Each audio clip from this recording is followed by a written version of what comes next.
मेहमानों, अस्सलामु अलैकुम वरहमतुल्लाहि वबरकातुहू। कुरान मजीद की सूरत तग़ाबन की आयत नंबर 16 जो थोड़ो हिस्सो अल्लाह की तौफीक उनकी रहमत मेहरबानी सामू तव्हांजे सामू जिक्र ज़िंदगी के हर शोबे से ताल्लुक़ रखंदड़ सभी मुसलमानन के लिए नसीहत जो हिकड़ो वडो सामान मौजूद है। अल्लाह रब्बुल इज्जत धरती ते रहंदड़ सभी पंहिंजे ताल्लुक़ वारन के या नसीहत कई है, फत्तकुल्लाह मस्ततातुम, पोइ जेतिरो पुॼेव न ओतिरो अल्लाह खां डिॼंदा कयो। मामलो हुजे हलाल खोरी जो मामलो हुजे, हुकूकुल्लाह जी अदायगी जो मामलो हुजे, हुकूकुल इबाद जे अदायगी जो मामलो हुजे, हर अमल जो सिद्धी तरह ताल्लुक़ हिन आयत मुबारका जे हुक्म सां है। जैसी तई मुसलमान में यह खूबी पैदा न थींदी, इए समझो तो में कंहिं भी किस्म जी का खूबी पैदा थी कान सघंदी। इंसान की फितरत तबीयत में डप खौफ रखियो वियो है। बज़ाहिर केॾे भी मकाम जो मालिक छो न हुजे, पर को मौक़ो अहिड़ो अचे तो जो उलुल अज़म हस्तियों वक्ती तौर ते खौफ खाई वयूं।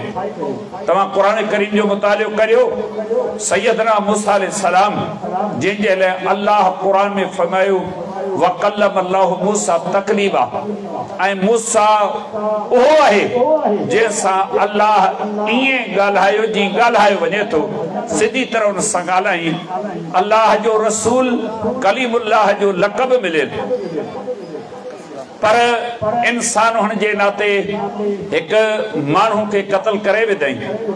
जडे मानुन ते या खबर पहुती, डप में वकोड़ जी वियो, खौफ वराए वियो, सजो देह अणबन मानुन जो आहे, वाकुफकार मानू कोने, ऐं न मुमकिन आहे तो मुखे को नुकसान पहुंचे। वक्ती तौर ते डिजी वियो, पर अल्लाह की मदद अल्लाह की नुसरत सां शामिल हाल हुई। अल्लाह रब्बुल इज्जत जो खौफ ही उहा अजीम नेमत है जडे बाने के हासिल थे थी न। उनकी अख सही रुख में दिसण शुरू करे थी, उनजा कन सही रुख में बुधण शुरू कन था, उनकी ज़बान सही रुख में गाल्हाण शुरू करे थी, उनजा हथ ओहे कम कन था जिन कमन में अल्लाह राज़ी आ। उनजा पेर ओढ़ा वधण जे लाइ हिकड़ी विख खणण जे लाइ तैयार कोने, जेॾा वञण में अल्लाह नाराज़ थिए तो। ओहो सोचींदो जिंजो उनके शरीयत अमर कयो आ, उनजी निड़ीअ खां हेठि ओ गिरह लहंदो, पाणी जो ओ ढुक लहंदो, जे मुतालिक उनके यकीन होंदो त ही हराम मां कोने, हलाल जी कमाई आहे। ये सब खूबियूं उनमें तडे पैदा थींदियूं जडे इहो वखर उनजे अंदर अल्लाह जी रहमत सां पैदा थींदो। वखर सो विहाए जो पिए पुराणो न थिए, ही ओहो वखर आ जिंजो अल्लाह असांखे अमर कयो आ। जडे मानू दुनिया में पंहिंजी गुज़रान जे लाइ, हयाती गुज़ारण जे लाइ सामान गॾु करे थो, अटो बि गॾु करे थो, अन्न भी गड करे तो, कपड़ो लटो भी गड करे तो, काठियों भी गड करे तो, पंहिंजे घुर्जुन जो सब सामान गड करे तो, जेके उनके वक्त सर कतब में अचन था। अटो कतब में आयो, अन्न भी कतब में आयो, कपड़ा भी कतब में आया, बूट जूता कतब में आया, दुनिया जो सहूलतूं उन जे कतब में अचन पयूं। रब्बुल आलमीन असांखे सलाह ॾिनी, यो दुनिया जो सामान आ, यो तव्हां के कम अचे तो, पर आऊं अल्लाह अवां जो हकीकत में वडो खैर खा आहियां। अल्लाह वलियुल लज़ीन आमनू, अल्लाह वली दोस्त मददगार साथी मुआविन मददगार आहे हर कंहिंजो जी न उन्हनि जो जिन में ईमान जी खुशबू मौजूद आ, ईमान जी कसवटी ते पूरो लहन था, मोमिन हुजण जो एजाज हासिल कन था। अल्लाह जे नज़र में वो मोमिन शुमार थे तो न। अल्लाह उन्हनि जो मददगार आ, उन्हनि जो साथी आ, रफीक आ, हर घड़ी घड़ी उन्हनि जी रहनुमाई रहबरी करे तो। अल्लाह ताला हिन जाइ ते बि असांखे हिकिड़ी ॾाढी सुहिणी सलाह ॾियण फरमाई आहे। फरमाई वतज़व्वदू फ़इन्न ख़ैर ज़ादि तक़वा, ऐं पंहिंजे क़बर ऐं आख़िरत जो सामान गॾु करियो था, दुनिया जो सामान गॾु करियो था। ऐं अल्लाह तव्हांखे सुहिणी सलाह ॾियां थो, जेको बि सामान तव्हीं गॾु करियो था, जेको बि वखर तव्हीं पंहिंजे लाइ कठो करियो था, उहो सभु सामान हिकिड़े पासे, उन्हनि जूं घुर्जूं ज़रूरतूं पंहिंजी जाइ ते, पर उन्हनि सभिनी शयुनि में ऐं अल्लाह तव्हांखे ॿुधायां थो फ़इन्न ख़ैर ज़ादि तक़वा, पोइ पक ॼाणो बेशक भले में भलो वखर, भले में भलो सामान तक़वा परहेज़गारी अल्लाह जो ख़ौफ़ अथव। अल्लाह जो ख़ौफ़ आहे। ग़रीब हुजो, मिस्कीन हुजो, पेरे उघारे हुजो, बुखे पेट हुजो, हिकिड़ी गोद में हुजो, पर इन ख़ूबी सां नवाज़े रहियो, सम्झो त तव्हीं शाहूकार आहियो, अव्हां वटि सभु कुझु मौजूदु आहे। तव्हां अहादीस मुबारका जा किताब पढ़ो, जंहिं अज़ीम जमात के साहबा किराम रिज़वानुल्लाह अलैहिम अजमईन जी जमात सां असीं सुञाणूं था। मोमिननि जी पहिरीं जमात, बेशती जमात, अज़मतुनि जी मालिक जमात, रुतबनि जी धणी जमात, रब जे रहमतुनि जी हक़दार जमात साहबा किराम रिज़वानुल्लाह अलैहिम अजमईन जी गुज़री आहे। हदीसनि जे किताब सुनन तिर्मिज़ी में अबवाब ज़ुहद और रसूलुल्लाह सल्लल्लाहु अलैहि वसल्लम में फुज़ाल बिन उबैद रज़ी अल्लाह ताला अन्हु जी हसन सनद सां हदीस मुबारका मौजूद है। वो बयान करे तो रसूलुल्लाह सल्लल्लाहु अलैहि वसल्लम जे पुठियां नमाज पढ़ण वारनि सहाबा किराम रिज़वानुल्लाह अलैहिम अजमईन में 70 जे लगभग उहे माण्हू हा जेके उन छप्पर मनह में रहंदा हा, जेके मुसाफ़िरनि जे लाइ मखसूस थियल हुआ। घर छॾे आया, ज़ाल छॾे आया, औलाद छॾे आया, मुल्क छॾे आया, पकल पोखूं छॾे आया, पकल बाग छॾे आया, दोस्त छॾे आया, मिल्कत छॾे आया, सब कुछ छॾे आया। छाजे लाइ छॾे आया? इन करे छॾे आया जो उन्हनि जो उते ईमान महफूज़ कोन हो, अक़ीदो महफूज़ कोन हो, कुफ्र जे घेरे में हुआ, शिरक जे घेरे में हुआ।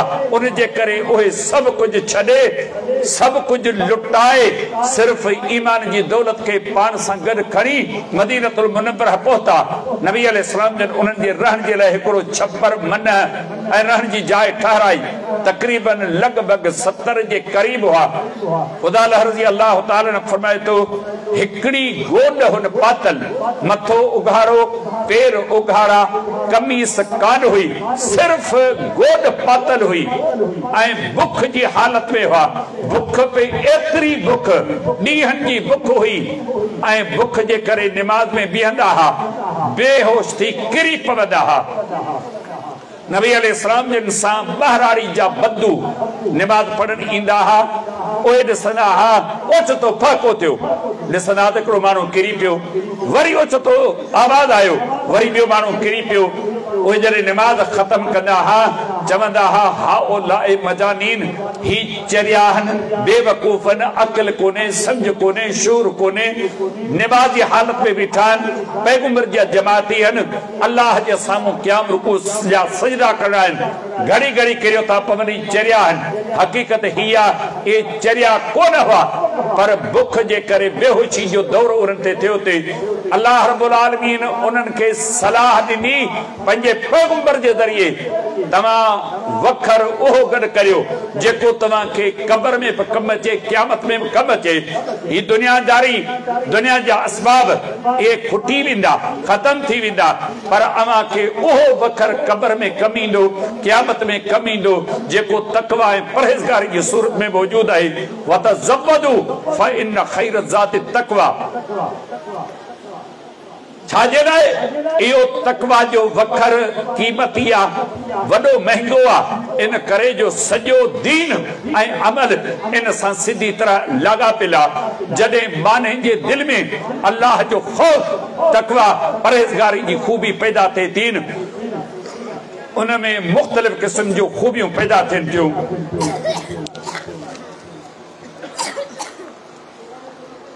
अल्लाह ताला कुरान हकीम में इरशाद फरमायो, या अय्युहल्लज़ीना आमनु तक़ुल्लाह हक़्क़ तुक़ातिही वला तमूतुन्ना इल्ला व अंतुम मुस्लिमून। ऐ ईमान वारो अल्लाह का डिजो।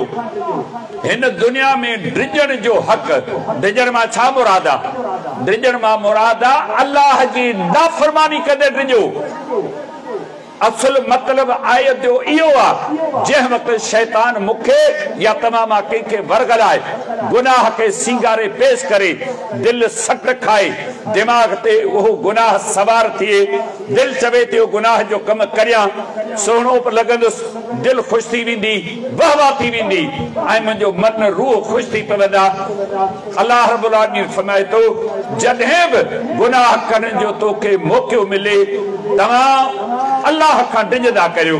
अल्लाह जो ख़ौफ़ जेकॾहिं तव्हां ते गालिब आयो न, इहो गुनाह जो कमु तव्हीं करे कोन सघंदो। भले दिल सट खाए, अव्हां जो रूह सद करे, पर जेकॾहिं अल्लाह जो ख़ौफ़ अव्हां ते गालिब आयो न, अव्हीं गुनाह कोन कंदो। तंहिंजे करे अल्लाह ताला फरमायो, ऐ ईमान वारो अल्लाह जी नाफ़रमानी कंदे डिॼो, थी सघे तो रब जी पकड़ अची वञे। आइन मुमकिन आहे गुनाह करे बस करियो, गुनाह कंदे अल्लाह जी पकड़ अची वञे। गुनाह करे बस करियो, पोइ अल्लाह जी पकड़ अचे। हिकु ॾींहुं, हिकु हफ़्ते, हिकु महीने या उमिरि जे कंहिं मोड़ ते गुनाह जी पकड़ थिए। तंहिंजे करे गुनाह करण में दिलेर न थियो, गुनाह कंदे अल्लाह जो ख़ौफ़ अव्हां ते गालिब अचे। अल्लाह रब्बुल आलमीन जो ख़ौफ़ खाओ, इन जे नतीजे में अव्हां जे दिल में तक़वा ऐं परहेज़गारी पैदा थींदी। वला तमूतुन्न, ऐं न मरो इल्ला व अंतुम मुस्लिमून, मगर तव्हां मथे जे वारनि खां वठी पेरनि जे पबनि ताईं अक़ीदे में मुस्लमान, शकिल में मुस्लमान, अमल में मुस्लमान, खुशी में मुस्लमान, गमी में मुस्लमान, खाइण में मुस्लमान, पीअण में मुस्लमान, तिजारत ऐं वापार में मुस्लमान, निकाह तलाक शादी में मुस्लमान, हर किस्म के मामले में तव्हां के माण्हू ॾिसी करे चवनि थी मुस्लमान आहे। ईअं न थिए जो तव्हीं मुस्लमान सॾिजो, पर तव्हां जे गुनाह, अव्हां जी नाफ़रमानी खे ॾिसी करे को हिंदू, को गैर मुस्लिम, को ईसाई, को यहूदी, अल्लाह के न वॼण वारो मुल्हिद ज़िंदीक दहरियो ऐं लादीन तव्हां खे चवे, छा तूं मुस्लमान आहीं? तव्हां ऐं असां वटि कहिड़ो जवाबु थींदो? ही कुरान जी आयत असांखे दरस ॾे थी, ऐं न मरो मगर मुस्लमान ताबेदार फर्मबरदार थी करे पोइ मरदा कयो। अचो वेही करे वीचार करियूं। जिंदगी गुज़री, 60-70 साल जो अरसो गुज़रियो, मौत आयो, इन हाल में मौत आयो। 7 ॾींहं जुमे जे ॾींहुं मस्जिद में हिकिड़ी निमाज़ ते आयो, कॾहिं कोन आयो। दाढ़ी कूड़ीला, सिगरेट पियंदड़, नशो कंदड़, शराब पियंदड़, व्याज वठंदड़, घरनि में डिश ते ड्रामा फिल्मूं ॾिसंदड़, खून कंदड़, चोरी कंदड़, कूड़ ॻाल्हाईंदड़, ख़यानत कंदड़, कुपत कंदड़, ठगियूं कंदड़, तरह तरह जा गुनाह कंदड़, इन हाल में उन ते मौत आयो। क़ुरान मजीद जी आयत मुबारका दर्स ॾे थी, छा इहो मथे जे वारनि खां वठी पेरनि जे पबनि ताईं मुस्लमान थी करे बोआ? न मुंहिंजा दोस्तो, ही आयत मुबारका या सलाह ॾे थी, दर्स ॾे थी, आऊं या तव्हां मां को माण्हू चाहे थो त मरण महल मुस्लमान हुजूं। इन्नमल आमालु बिल ख़वातीन, नबी अलैहिस्सलाम जी हदीस है। बानी जी चंगाई, उन जी नेकी, उन जे अमल जे क़बूलियत जो दारोमदार उन जे ख़ात्मे, उन जी पछाड़ी थी आहे। जहिड़ी हालत में उन जो ख़ात्मो ऐं पछाड़ी थी आहे। अचो हिन आयत मुबारका जी रोशनी में असीं तव्हां वेही करे वीचार कयूं, इन कसवटी, इन पैमाने ते पाण केतिरा पूरा लहूं था। अल्लाह ताला असांखे सलाह ॾिनी, हर मुआवरे में अमी तकवा परहेज़गारी जे वखर के वापराईंदा कयो। इन तत्तकुल्लाह यजअल लकुम फुरकानम व युकफ्फिरु अन्कुम सय्यिआतिकुम, जेकरे तव्हां में तकवा जो वखर पैदा थियो, अव्हां में अल्लाह जो ख़ौफ़, अल्लाह जे ख़ौफ़ जी तव्हां में झलक पैदा थी न, पोइ रब अव्हां जे लाइ फुरकान पैदा कंदो। फुरकान माना छा? हक ऐं नाहक जे विच में तव्हां तमीज़ करे सघंदो, हलाल ऐं हराम जे विच में तव्हां संदो क़ाइम कंदो, जाइज़ ऐं नाजाइज़ जे विच में तव्हां विथी पैदा कंदो। अल्लाह जो क़ुरान हिन आयत मुबारका में इहा सलाह ॾे थो, असां जॾहिं परहेज़गारी जे वखर खे इख्तियार कंदासूं असां में इहा ख़ूबी पैदा थींदी जो गुनाह करण खां अॻु असांजी दिलि गवाही ॾींदी, अखि गवाही ॾींदी, कन गवाही ॾींदा, ज़बान गवाही ॾींदी ऐं मुख़्तलिफ़ क़िस्म जा उज़वा गवाही ॾींदा ही गुनाह जा कम नाफ़रमानी जा कम तव्हां न कंदा कयो। अल्लाह रब्बुल आलमीन फरमाए थो जेकॾहिं अवां में तक़वा परहेज़गारी जो वखर पैदा थियो न अवां में इहो नूर पैदा कंदुसि जो तव्हां हक़ जी राह जा तालिब बनबो, नाहक गुनाह नाफ़रमानी ऐं ग़लति कमनि खां तव्हां बची वेंदो। इहा ख़ूबी तॾहिं पैदा थींदी जॾहिं अवां ऐं असां मां कंहिं हिक जे अंदरि परहेज़गारी जो वखर पैदा थींदो। अल्लाह ताला असांखे सुहिणी सलाह ॾिनी आहे ऐं तव्हां पंहिंजे अंदरि परहेज़गारी जो वखर पैदा कयूं। अल्लाह ताला फरमायो जेकॾहिं अमीं अल्लाह खां डिॼंदो यजअल्लहु मख़रजा व यर्ज़ुक़हु मिन हैसु ला यहतसिब, अल्लाह तव्हांजे लाइ मुश्किलुनि मां निकिरण जा रस्ता आसान कंदो। ऐं फासी पियो आहियां कंहिं जाइ ते तव्हां मां को माण्हू तंगी जो शिकार थियो आहे, अहिड़ा मसइला, अहिड़ियूं ॻाल्हियूं, अहिड़ा झंझट, खशत, खसारा, कफ़ा असांजे गिची जो गट बणिजी विया आहिनि जो ज़ाहिर में का सूरत नज़र कान थी अचे। अल्लाह ताला फरमायो जेकॾहिं अमीं अल्लाह खां डिॼो था, परहेज़गारी जो वखर अमां वटि मौजूदु आहे, अमां हिन ख़ूबी सां मुतसिफ़ आहियो त पोइ तव्हांजे लाइ रब रस्ता कढंदो ऐं उतां तव्हांखे रिज़्क़ ॾींदो जितां तव्हांजे वहम गुमान ख़याल में बि कोन्हे। गुरबतूं शिकायतूं करियूं था, बुखनि जा रोअण रोऊं था, गुरबत जा आज़ार माण्हुनि सां ज़िक्र करियूं था। मुंहिंजो रब सलाह ॾे थो जिन सां तूं रोअण रोई थो, अखियूं तुंहिंजूं आलियूं थी वञनि थियूं, जल कंदे माण्हुनि खे ज़िक्र करी थो, रोईंदे तुंहिंजा सुरका नथा बीहनि, माण्हुनि सां मुखातिब थी करे तूं सम्झे थो इन जी दिलि नरम आहे, इन जी दिलि पथर आहे, इहो तुंहिंजो कुझु कोन करे सघंदो। तूं पाण में तक़वा परहेज़गारी जी ख़ूबी पैदा कर, रब तुंहिंजी उतां मदद कंदो, अहिड़ी मदद कंदो, अहिड़ा रस्ता घस पेचड़ा तुंहिंजे लाइ खोलींदो जो तुंहिंजो दिमाग़ कमु कोन कंदो त ही ॻाल्हि किथां आई, ही मदद किथां आई आहे। अल्लाह रब्बुल आलमीन पंहिंजे पैगंबर सल्लल्लाहु अलैहि वसल्लम जिन खे जेके नसीहतूं कयूं आहिनि उन्हनि में बि इहा ई असांखे सलाह ॾिनी वई आहे। अल्लाह जे नबी अलैहिस्सलाम जी हिकु हदीस मुबारका, हदीस शरीफ़ जी किताब सही बुखारी में, किताब अहादीसुल अंबिया में ऐं हदीस शरीफ़ जी किताब सही मुस्लिम में, किताब फ़ज़ाइलुस सहाबा में सैयदना अबू हुरैरा रज़ी अल्लाह ताला अन्हु खां रिवायत आहे क़ील या रसूल अल्लाह अय्युन्नास खैरुन क़ाल मन अतकाहु। अबू हुरैरा रज़ी अल्लाह ताला अन्हु फरमाए थो रसूलुल्लाह सल्लल्लाहु अलैहि वसल्लम जन खे अर्ज़ कयो वियो ऐं अल्लाह जे रसूल सल्लल्लाहु अलैहि वसल्लम असांखे ॿुधायो त भले में भलो माण्हू केरु आहे। पंहिंजे लेखे सभु को पंहिंजे पाण खे सोन जो सम्झे थो, को चांदी जो सम्झण जे तयार कोन्हे। सभु को चवे थो त शाणो बि आऊं, अक़लमंद बि आऊं, भलो बि आऊं, होशियार बि आऊं, उथल वेठल बि आऊं आहियां। पंहिंजे मत कंहिंखे नथो सम्झे, चए थो सभु हेठनि। अमी असांखे ॿुधायो त भले में भलो माण्हू कहिड़ो आहे। रसूल करम सल्लल्लाहु अलैहि वसल्लम जन फरमायो अवां में भलो माण्हू उहो आहे जेको परहेज़गारी जो साहिब आहे, अल्लाह खां डिॼे थो, भले सादो सुदो हुजे, ग़रीब हुजे, रंग जो कारो हुजे, पेर उघाड़ा हुजनि, गुरबत जे करे बुख जा आसार उन जे चेहरे ते ज़ाहिर हुजनि, उन जी झुगी, उन जे छपर मना के ॾिसी हैरान माण्हू थिए त हिन में कीअं रहे थो।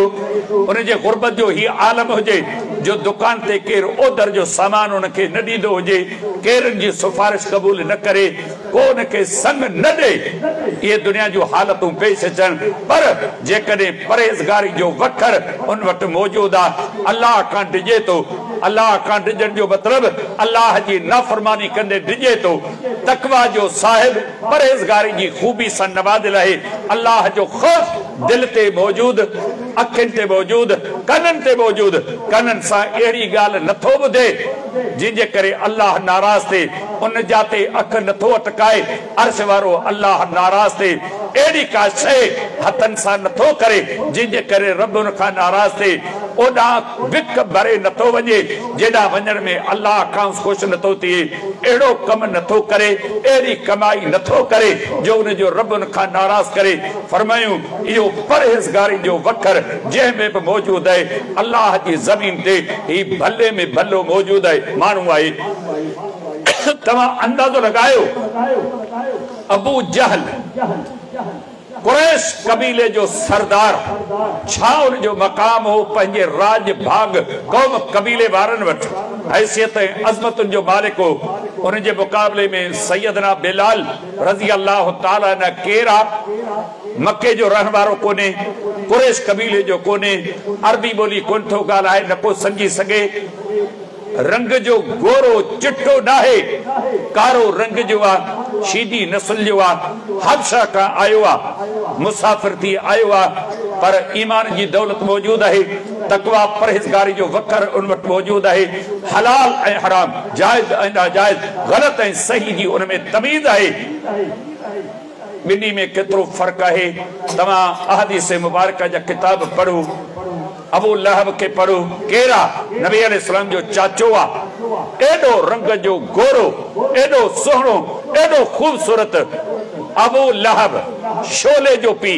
बियो को मानू ॾिसंदो ही तो को बाह जो टुकड़ा ही तो को मानू कोने एडो सोहणो पर बिनी जो अंजाम छा थियो अबू जहल बदर के मैदान ते जलील रुसवा ए ख्वार थी करे बिन नौजवानन जे हथा कत्ल थियो ए अबू लहब जे नबी अलैहिस्सलाम जे शान में बेअदबी गुस्ताखी कई अल्लाह जो कुरान उन जे छा तो चे बिस्मिल्लाहिर रहमानिर रहीम तब्बत यदा अबी लहब हथ भजन अबू लहब जा ओए हथ किया मथे थींदा ओए हथ किए खजंदा उनन हथन में तलवार तीर बरछी भालो किए था काबू थी सगन ओए हथ पत्थर खड़ी पैगंबर ते किए था हणी सगन जेके हथ अल्लाह पैदा कया ए हथन टुटन भजन बर्बाद थियन शल थियन जेके पैगंबर ते खजन अल्लाह नस्ल जी परवाह कान कई कबीले जे के खातिर में कोना दो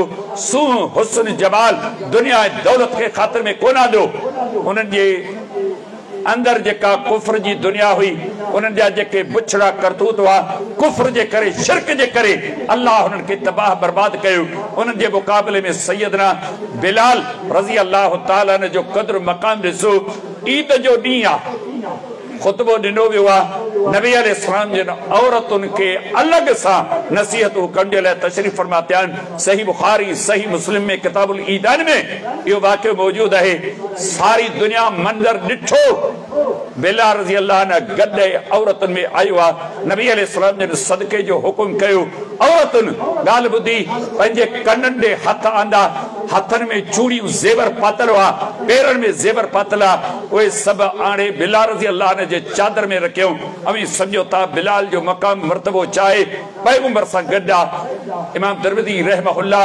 अबवाबुल मनाकिब में सही सनद सा या हदीस मुबारक नकल कइए नबी अलैहिस्सलाम ने हिकड़ी बिलाल रज़ी अल्लाह ताला अन्हु सा मुखातिब थी करे फरमायो बिलाल इस्लाम आणन खपोए ओ केड़ो नेकी जो कम आ ओ केड़ो भलो अमल आ जेको तू कंदो रही तो आऊं बेस्त घुमा पियो ओचतो मुखे मुझे अग्या किंजे हलन जो खुड़को आवाज बुधन जे लाए मिलियो जिब्रील का पुछम मुखा अग्या कोई मानू हले पियो पर आऊं दिसा कोन तो ही आवाज छाजो आ जिब्रील अलैहिस्सलाम फरमायो पैगंबर ही तुझो साथी बिलाल है जेको हले जमीन ते पियो पर उनकी जुती जो आवाज रब तो के बिस्त में बुधायो है अंदाजो लगायो छाते एजाज मिलियो इन खूबी ते जे खूबी जो मु जिक्र कयो ही दिल परहेजगारी जे बखर सा सांडेल हुई मथे जे वारन खां वठी पेरन जे पबन ताईं, रग रग में, रत जे फुड़े फुड़े में, नस नस में, गोश्त जे ज़रे ज़रे में, मिख जे रती रती में परहेज़गारी जो जज्बो हो, परहेज़गारी जी शय मौजूद हुई। उन जे करे अल्लाह ताला ये एजाज नसीब कया। अल्लाह जे नबी अलैहिस्सलाम जन तने फरमायो सजी दुनिया जे सबनी बकरन में बेहतरीन बकर तब परहेज़गारी जह वट में मौजूद आ। अल्लाह जी धरती ते इहो भले में भलो मानू आए, न एसी, न कार, न दुनिया, न दौलत, न बंगलो, न मनसब, न ओहदो, न बनी, न बारो, न माल, न मिल्कत। परहेज़गारी जो वखर हर एक मानू के पंहिंजे वसार अख्तियार करजो। अल्लाह अमर कयो फतकुल्लाह मस्ततातुम, जेतिरो बि थी सघे न अल्लाह खां डिजंदा करियो, पंहिंजे सीने में परहेज़गारी जो वखर पैदा कदा करियो। नबी अलैहिस्सलाम जिन जी एक हदीस मुबारक, हदीस शरीफ किताब सही मुस्लिम में किताब ज़ुहद में अबू सईद खुदरी रज़ी अल्लाह ताला अन्हु का मरवी है, जिसमें पार इरशाद फरमाया इन्न दुनिया हुलवतुन खदिरतुन व इन्न अल्लाह मुस्तखलिफुकुम फिहा फयंजुर कैफ तामलून फतकुद दुनिया वतकुन निसा। नबी अलैहिस्सलाम ने फरमायो बेशक ही दुनिया ॾाढी मिठी आ, ॾाढी सुहिणी आ। मूंखे बि ख़बर आहे, तव्हांखे बि ख़बर आहे। ओ जेको कपड़नि खां आजो आहे, हथ खणी पिने पियो, कमीस बि कान्हेसि, सलवार बि कान्हेसि, मथो ॻाढ़ो पेरो ॻाढ़ा, नंगो थी करे पिने पियो, उनखे तव्हीं 10 जो नोट हिकिड़े हथ में रखो ऐं ॿिए हथ में तव्हां पनो रखो, पनो ॾियोसि, पनो कोन वठंदो, 10 जो नोट वठंदो। एतिरी ॼाण ऐं सम्झ हुन में आहे। दुनिया जा रंग, दुनिया जूं लज़तूं, दुनिया जूं रानायूं, दुनिया जा सुख, ये सभु असांखे अखियुनि सां ॾिसण लाइ बि मिलनि था ऐं वापराइण लाइ बि मिलनि था। कॾहिं कॾहिं कराची, हैदराबाद, वॾनि शहरनि में पोश इलाइक़नि मां लंघण थिए थो, उन्हनि जा घर ॾिसी करे क़ुरान हकीम जी आयत यादि अचे थी। हिननि जे घरनि खे ॾिसी अमी सम्झंदो त ही हमेशह हिते रहंदा आहिनि, हिते मौत कोन ईंदो। एॾी पुरसकून ज़िंदगी, पुरताइश ज़िंदगी आहे। नबी अलैहिस्सलाम जो फरमायो बेशक दुनिया ॾाढी मिठी, सरसद, शादाब, वणंदड़, दिलरुबा आहे। पोइ अल्लाह तव्हां खे दुनिया में छाजे लाइ मोकिलियो आहे? अल्लाह तव्हां खे दुनिया में इन जे लाइ मोकिलियो आहे, तव्हां खे जानशीन हिन ज़मीन ते इन करे कयो आहे त तव्हां खे आज़माए, तव्हां जो इम्तिहान वठे। कहिड़ो आहे जेको हिन दुनिया जी लज़तुनि खां पंहिंजे पाण खे रोके रखे थो, हराम ऐं हलाल जी तमीज़ रखे थो, अख जी हिफ़ाज़त, ज़बान जी हिफ़ाज़त, ओगड़ जी हिफ़ाज़त, पंहिंजे खाइण पीअण जे मामले में एहतियात करे थो। ही इम्तिहान जी जाइ आहे, इम्तिहान ॾियण जे लाइ दुनिया में मोकिलिया विया आहियूं। अल्लाह ताला मोकिले असांजो इम्तिहान वठे थो। पोइ नबी अलैहिस्सलाम जे नसीहत कंदे फरमायो फंजुर कैफ तामलून, पोइ निहारियो त बि कम कहिड़ा पिया करियो। छा इन्हनि कमनि लाइ आऊं तव्हां आया आहियूं जेके कम करियूं पिया? सुबुह जो सवेल उथी जोड़ो काए, हरनि जो एकड़ काए आयासूं, राति जो पाणी जो वारो वहायोसूं, फुटियूं चूंडायोसूं, काठियूं आंदियोसूं, भाॼी आंदीसूं, अटो आंदोसूं, कपिड़ा आंदासूं, कंहिंजी शादी ते वियासूं, कंहिंजी तर्ज ते वियासूं। इन्हनि कमनि लाइ दुनिया में मोकिलिया विया आहियूं। अल्लाह जे नबी अलैहिस्सलाम जो फरमायो हर माण्हू पंहिंजे जीअ में जाती पाए आऊं आयो छो आहियां ऐं कम कहिड़ा पियो करियां। हिकिड़ो माण्हू पंहिंजे घरां निकितो आहे, अॼु ॻोठ फुलकाका में जलसो आहे, हिते अचण जे बजाए 2 माइल परे वेही रहियो। छा उनखे इन नियत जो अजुर मिलंदो? कुझु उनखे हर हासिल थींदो? नियत आहे जलसे ते वञण जी, वेठो आहे 2 माइल परे, न कंहिं आलिम खे ॾिठई, न ॿुधई, न कंहिं दीनी भाव सां हथ मिलाई। इनखे इन जलसे में अचण जो फ़ाइदो कहिड़ो मिलंदो? अचो पंहिंजे पाण खां सवाल करियूं, छा दुनिया में इन्हनि कमनि लाइ मोकिलिया विया आहियूं जेके कम आऊं ऐं तव्हां करियूं पिया? हक़ीक़त इहा त न, इन्हनि कमनि लाइ थोरी आया आहियूं। अल्लज़ी ख़लक़ल मौत वल हयात लियब्लुवकुम अय्युकुम अहसनु अमला। हिन मौत हयाती केसां इन ला पैदा कयो आहे ता त सी तव्हां जो इम्तिहान वठूं, आज़माइश करियूं कहिड़ा अवां में भला सुठा सुहिणा वणंदड़ अमल करे मूं वटि पहुचे थो। पोइ नबी अलैहिस्सलाम जो नसीहत कंदे फरमायो ॿिनि शयुनि जी तव्हांखे पारत कयां थो, फतकु दुनिया वतकु निसा। पोइ दुनिया जी रंगीनी, दुनिया जे वाहपे खां पंहिंजे पाण खे बचायो। दुनिया वॾी ख़तरनाक शइ आहे। इन जे हासिल करण जे लाइ इंसान जूं कॾहिं अखियूं अंधियूं थियनि थियूं, कॾहिं कन ॿोड़ा थियनि था, कॾहिं दिमाग़ कमु नथो करे। दिलि चाहे थी मूं वटि हुजे, पोइ उन हुजण जे चकर में हू हलाल ऐं हराम, जाइज़ ऐं नाजाइज़ जी तमीज़ नथो रखे, संदो नथो रखे। तॾहिं त शरीयत अमर कयो। ॾिसो त सही, ही खीसे में जेकी पिया आहिनि पैसा, बैंक में जेके पिया आहिनि, अॼु जेके मूं कतब में आंदा आहिनि, ए मूं आंदा किथां आहिनि? कॾहिं वेही करे वीचार करियो। फरमायो वतकुन निसा, ऐं औरतुनि जे फितननि खां बि बचण जी कोशिशि करियो। मुंहिंजे साम्हूं नौजवान मौजूदु आहियो, आउं तव्हांखे नसीहत कयां थो। ही मोबाइलूं निकितियूं आहिनि, दुनिया जी गंदगी जो नालो, गिलाज़त जो नालो, बेहयाई जो नालो, उरियानियत, उघाड़प, फहाशी जो नालो, अल्लाह खां दूरी जो नालो, शरीयत जे मुखालिफ़त जो नालो जेकॾहिं आहे, उहे सभु शयूं गॾियूं उनखे मोबाइल जो नालो ॾिजनि। इन में को गुल या वधाउ कोन्हे को। कहिड़ी दुनिया जी गंदगी गिलाज़त आहे जेका इन में मौजूदु कान्हे। अवां फज़ीलत शेख अब्दुल रहमान सुदैस हफ़िज़हुल्लाह जो क़ुरान ॿुधण जे लाइ मोबाइल खोलियो, काबतुल्लाह जी ज़ियारत करण जे लाइ मोबाइल खोलियो, मक्कतल मुकरम मस्जिदुल हराम जी निमाज़ ॾिसण जे लाइ वञो, मस्जिद नबवी जी ज़ियारत करे उनजी निमाज़ ॾिसण लाइ वञो। पर ओसी ताईं पहुचण खां अॻु में अव्हां खे केतिरियूं गंदियूं गलीज़ किरियल बेहुदा तस्वीरूं ॾिसणियूं पवंदियूं। उन खां पोइ तव्हां मंज़िल मक़सूद ते पुॼंदव। छा था सम्झो? आधी राति जो रस्तनि ते वेठा आहियो, छा था ॾिसो, छा था ॿुधो? हिननि कननि में ईयरफोन लॻल आहिनि। छा था सम्झो? अर्श ते मुस्तवी अल्लाह मूंखे तव्हांखे कोन थो ॾिसे त कननि सां छा था ॿुधूं? नबी अलैहिस्सलाम जो ख़ासि तौर ते नसीहत कंदे फरमायो औरतुनि जे फितने खां बचो। यकीन ॼाणो जॾहिं घर खां ॿाहिरि निकिरूं था, ॻोठ हुजे, शहर हुजे, ॻाल्हि गॾिजी वई आहे। सूज़की हुजे, रोड हुजे, रस्ता हुजनि, बाज़ारूं हुजनि, न परदो रहियो आहे, न वरी इन क़िस्म जी का तमीज़ रही आहे। अल्लाह जे नबी अलैहिस्सलाम जिन दुआ घुरियूं आहिनि रब खां, खोड़ सारियूं दुआऊं आहिनि।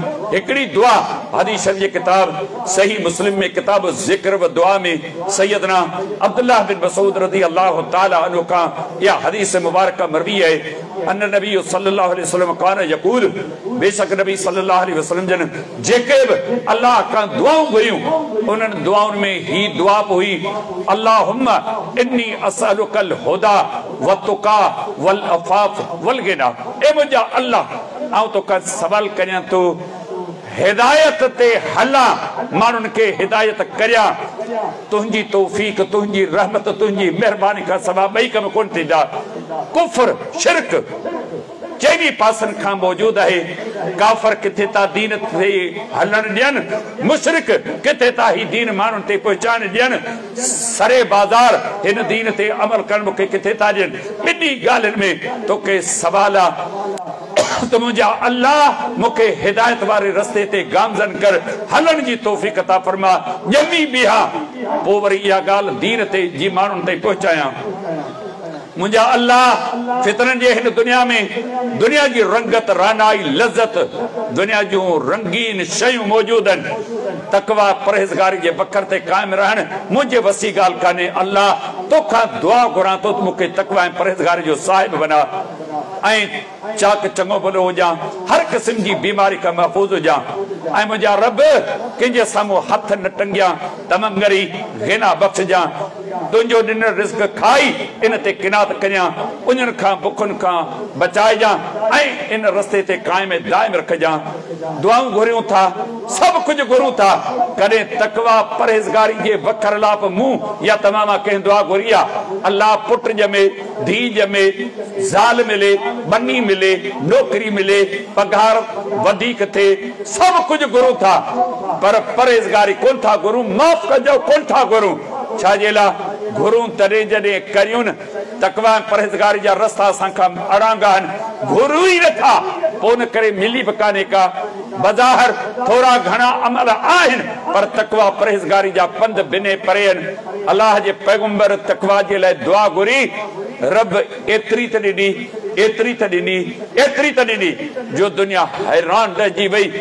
छा पैगंबर जी ज़िंदगी आहे? तकवा परहेज़गारी जे बखर सां मथे जा वार, जिस्म जा वार, जिस्म में रत जा फुड़ा, एतिरी तकवा परहेज़गारी संदर अंदर मौजूद हुई।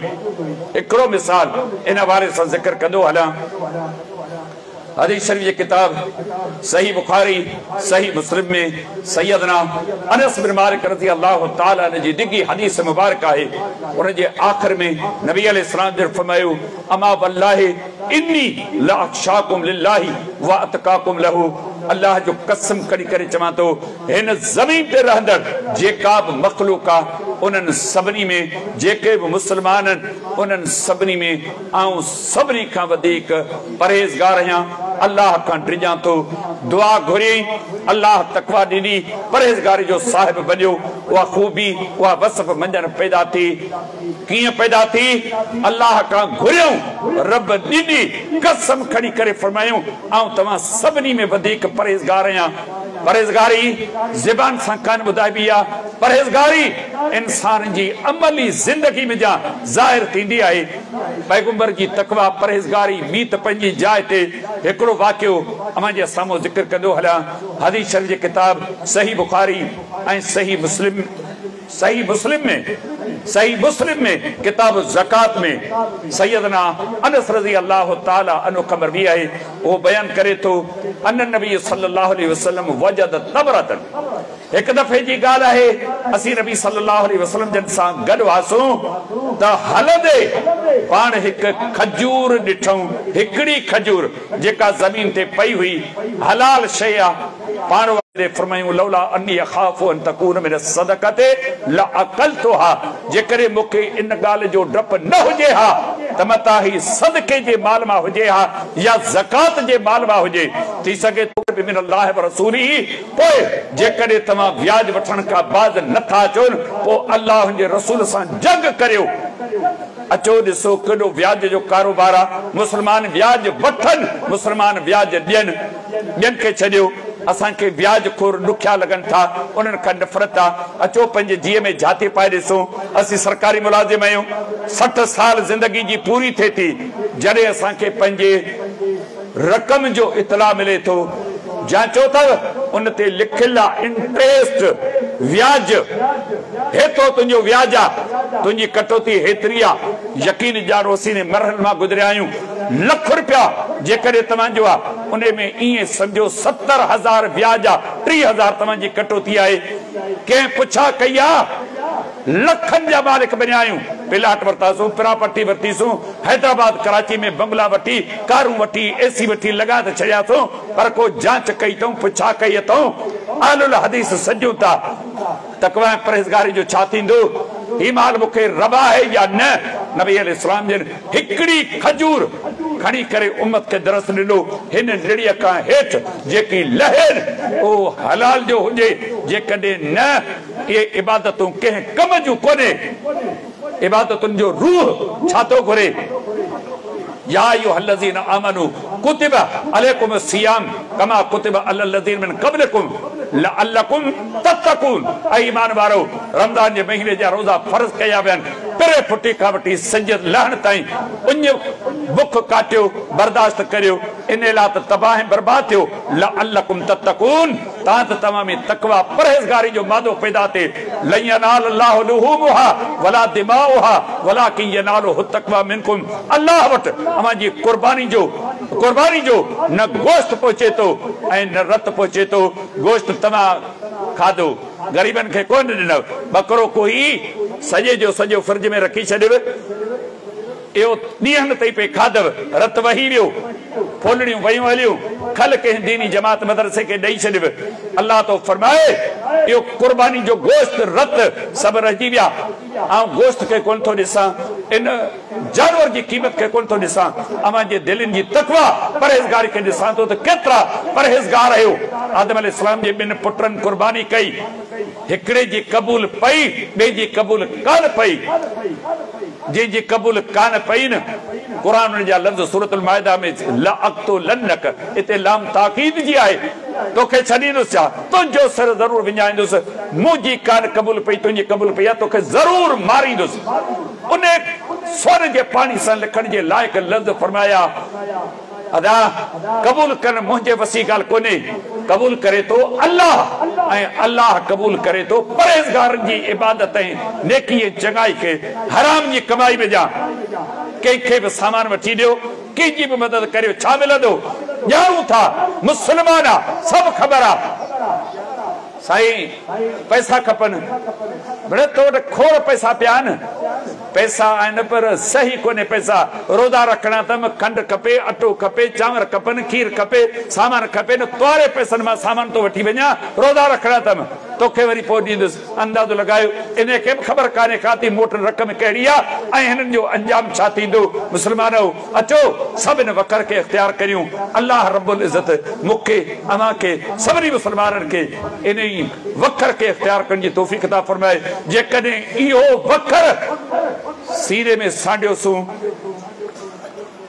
तकवा परहेज़गारी जा साहिब बनियासूं पोइ ही जलसा पोइ तकरीरूं पोइ निमाज़ूं पोइ हज पोइ रोज़ा पोइ सदका पोइ ख़ैरातूं पोइ नेकियूं पोइ चङायूं कम जूं आहिनि जेकॾहिं न ते सभु फुज़ूल ऐं राय गाननि ॾुखी ज़िंदगी आहे दुनिया जी तकवा परहेज़गारी जो रस्तो ॾाढो ॾुखियो आहे पर यकीन ॼाणो कबर जा लक दुनिया जे लकनि खां वधीक ॾुखिया आहिनि आख़िरत जा लक दुनिया जे लकनि खां अञा वधीक ॾुखिया आहिनि अचो इन वखर खे इख़्तियार करियूं पंहिंजे जीअ में जाती पाए ॾिसूं छा कमायूं था छा खाऊं था छा पीऊं था छा कर करे रखियो अथऊं अल्लाह शल मूंखे अवां सभिनी खे नसीहतुनि जी सम्झ उन मुवाफ़िक़ अमल जी तौफ़ीक़ अता फ़रमाए अक़ूल क़ौली हाज़ा अस्तग़फ़िरुल्लाह ली व लकुम साइरिल मुस्लिमीन व आख़िर दावा अनिल हम्दुलिल्लाहि रब्बिल आलमीन।